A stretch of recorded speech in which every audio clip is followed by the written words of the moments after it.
ಸಬ್ಸಿಗೆ ಸೊಪ್ಪಲ್ಲಿ ಬೋಂಡ ಮಾಡ್ತಾಯಿದ್ದೀವಿ. ಸಬ್ಸಿಗೆ ಸೊಪ್ಪು, ಕೊತ್ತಂಬರಿ ಸೊಪ್ಪು, ಹಸಿರು ಮೆಣಸಿನ್ಕಾಯಿ, ಈರುಳ್ಳಿ ಹಾಗೂ ಸೋಡಾ, ಉಪ್ಪು ಮತ್ತು ಕಡಲೆ ಹಿಟ್ಟು, ನೀರು. ಇದನ್ನು ಕಡಲೆ ಹಿಟ್ಟು ಮತ್ತು ಕಡಲೆ ಹಿಟ್ಟು ಜೊತೆಗೆ ಇವನ್ನೆಲ್ಲ ಕಲಿಸ್ಕೊಳ್ಬೇಕು. ಕಡಲೆ ಹಸಿಟ್ಟು ಜೊತೆಗೆ ಈರುಳ್ಳಿ ಎಲ್ಲ ಹಾಕೊಂಡು ಕಲಿಸ್ಕೊಬೇಕು. ಈರುಳ್ಳಿ ಹಾಕ್ತಾಯಿದ್ದೀನಿ, ಮೆಣಸಿನ್ಕಾಯಿ,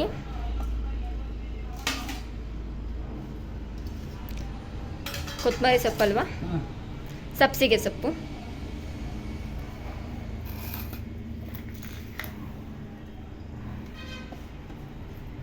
ನಂತರ ಏನಾಗ್ತದೆ, ಉಪ್ಪು,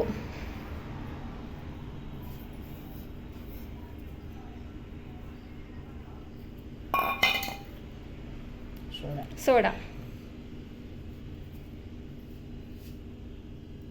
ನೀರಾಗಿ ಕಲಿಸ್ಕೊಬೇಕಾ, ಹಾಗೆ ಕಲಿಸ್ಕೊಬೇಕಾ? ಕಲಿಸ್ಕೋಬೇಕು. ಸ್ವಲ್ಪ ಹಿಂಗೆ ಮಾಡಬೇಕು, ಕಲಾಯಿಸ್ಬೇಕು. ಎಲ್ಲ ಫುಲ್ ಎಲ್ಲ ಹಾಕಿರೋ ಇಂಗ್ರೀಡಿಯೆಂಟ್ಸ್ ಎಲ್ಲ ಕಲಾಯಿಸ್ಬೇಕು ಅದನ್ನು.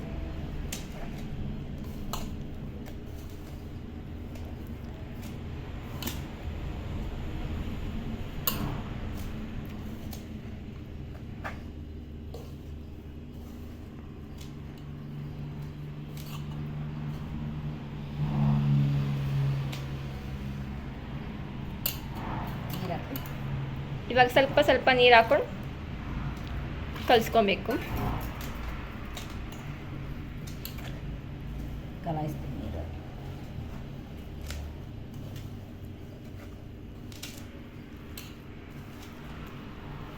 ಐದು ನಿಮಿಷ ಏನು ಬಿಡಂಗಿಲ್ಲ,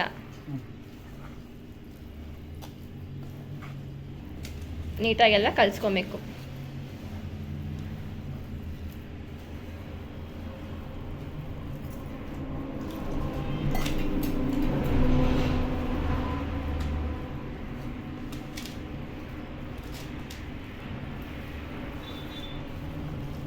ಬಂದಿದೆ ನೋಡಿ, ಈ ಥರ ಅದಕ್ಕೆ ಕಲಿಸ್ಕೊಂಡ್ರೆ ಬೋಂಡ ಚೆನ್ನಾಗಿರುತ್ತೆ. ಗರಂ ಗರಂ ಅಂದ್ಕೊಂಡು ತಿನ್ಬೋದು. ಇವಾಗ ಎಣ್ಣೆನ ಕಾಯಲ್ಲಿಟ್ಟಿದ್ದೀವಿ. ಎಣ್ಣೆ ಕಾಯ್ದ ಮೇಲೆ ಬೋಂಡ ಹಾಕಬೇಕು.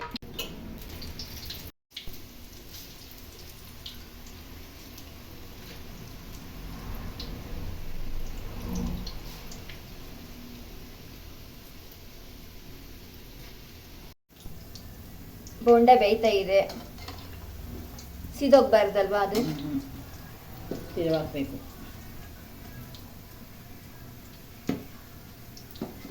ಬೋಂಡ ಬೆಂದಿದೆ.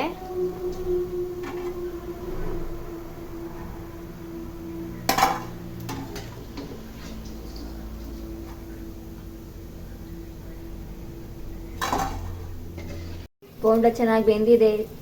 ಈಗ ಟೇಸ್ಟ್ ಮಾಡಿ ನೋಡೋಣ ಹೇಗಿದೆ ಅಂತ.